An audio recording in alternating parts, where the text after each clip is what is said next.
Hello everyone, আসসালামু আলাইকুম। কী অবস্থা সবার, কেমন আছেন? সবাইকে গুড মর্নিং।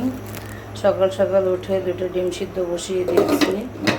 আর এদিকে রাত্রে তো বুটের ডাল ভুনা করে রাখছি পরোটা দিয়ে খাওয়ার জন্য। সো আমার হাজব্যান্ড হচ্ছে সকালবেলা উঠে সে তার মতো করে পরোটা না করে সেই দেখেন কী করেছে, এই যে লুচি করেছে।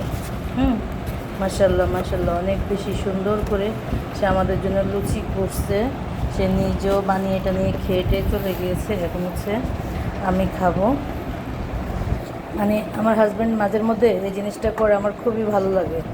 তার নিজের যোগ্যতার থেকে নিজের ইচ্ছায় সে মাঝের মধ্যে আমাদেরকে সারপ্রাইজটা দেয়।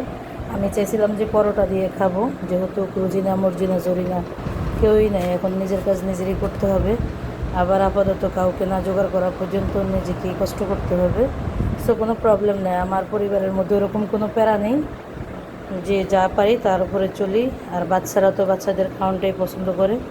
আমাদের বাঙালি তেমন কোনো খাবার ওদের পছন্দ না, তো এই ধরনের খাবার আবার বাচ্চারা খুব পছন্দ করে।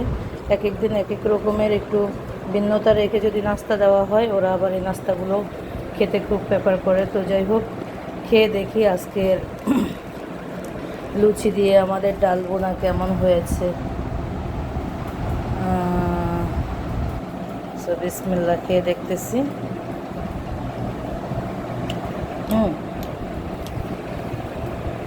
একদম মানে ভালো ভালো রেস্টুরেন্ট ফেল সেই লেভেলের টেস্ট ডাল বোনা এবং হচ্ছে লুচির মধ্যে। একটু লেবু চিপিয়ে নিই।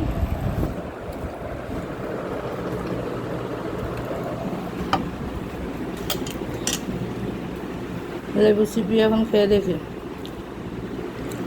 এখানে আবার রাত্রে মাংস পাকাইছি, মাংসর চর্বি টর্বি সব রয়ে গেছে, ওগুলো দিয়ে খাচ্ছি।